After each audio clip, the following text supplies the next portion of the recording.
বাংলাদেশিদের ভিসা বন্ধে একের পর এক হাসপাতাল পথে বসতে শুরু করেছে। গত আগস্টে ছাত্র জনতার গণ অভ্যুত্থানে আওয়ামী লীগ সরকারের পতনের পর থেকে এখনও বাংলাদেশের অভ্যন্তরীণ পরিস্থিতি অস্থিতিশীল অবস্থায় রয়েছে, যার পরিপ্রেক্ষিতে সব কর্মীদের দেশে ফিরিয়ে নিয়েছে বাংলাদেশে ভারতীয় হাইকমিশন। সামরিকভাবে বন্ধ করে দিয়েছে বাংলাদেশিদের ভিসা দেওয়া। এর প্রভাবে ভারতের চিকিৎসা পর্যটন খাতে নেমেছে ধস।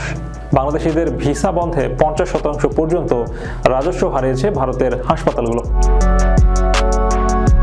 দেশটির চিকিৎসা খাতের শীর্ষ প্রতিষ্ঠানগুলো জানায় 2024-25 অর্থ বছরে এপ্রিল থেকে সেপ্টেম্বর পর্যন্ত সময়ের চিকিৎসার জন্য আসা বিদেশিদের পর্যটকের মধ্যে উল্লেখযোগ্য পরিমাণে কমে গেছে।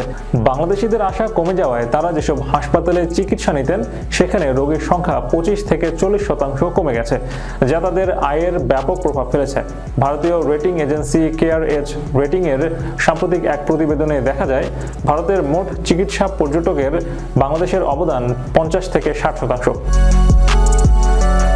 বাংলাদেশিরা চিকিৎসা নিতে যান এমন হাসপাতালগুলোর মধ্যে শীর্ষ অবস্থানে রয়েছে অ্যাপোলো হসপিটালস এন্টারপ্রাইজ। AHL এর প্রেসিডেন্ট ও প্রধান নির্বাহী কর্মকর্তা মধু শশীধর বলেন, বাংলাদেশে অস্থিতিশীলতার কারণে ভারতে রোগী আসার পরিমাণ উল্লেখযোগ্য হারে কমে যায়। সেখান থেকে আসা রোগীর বেশিরভাগই নিয়মিত স্বাস্থ্য পরীক্ষা বা রুটিন চেকআপের জন্য আসতেন। অন্যদেরও তেমন জটিল রোগ দেখা যেত না। এমন রোগী আসা শুরু হলেও গত বছরের এ সময়ে বাংলাদেশ থেকে যে পরিমাণ রোগী আসতেন সে অবস্থায় এখনও ফেরা সম্ভব হয়নি। ভারত সরকার বাংলাদেশি নাগরিকদের এখন শুধু জরুরি ভিসা দিচ্ছে। এই অবস্থায় এ দেশ থেকে চিকিৎসা নিতে যাওয়া রোগীর সংখ্যা 10 থেকে 15% পর্যন্ত কমতে পারে। দেশটির বেশিরভাগ হাসপাতালের চিত্র বর্তমানে এরকম। ভারতের দ্বিতীয় বৃহত্তম হাসপাতাল মণিপাল হাসপাতালে মোট আয়ের প্রায় 10% আসে আন্তর্জাতিক রোগীদের কাছ থেকে। এই হাসপাতালের দুটি শাখা রয়েছে কলকাতা ও বেঙ্গালুরুতে। দুই শাখা মিলিয়ে মোট আন্তর্জাতিক রোগীর প্রায় 40 থেকে 45% বাংলাদেশি। মণিপাল হাসপাতালের প্রধান পরিচালক কর্মকর্তা কার্তিক রাজাগোপাল বলেন, আমাদের হাসপাতালে প্রচুর বাংলাদেশি রোগী আসতেন। গত জুলাইয়ের পর থেকে রোগীর সংখ্যা কমতে থাকে। গত সেপ্টেম্বর মাসের পর থেকে বাংলাদেশি রোগীর সংখ্যা কমে 50 থেকে 60% এসে দাঁড়িয়েছে।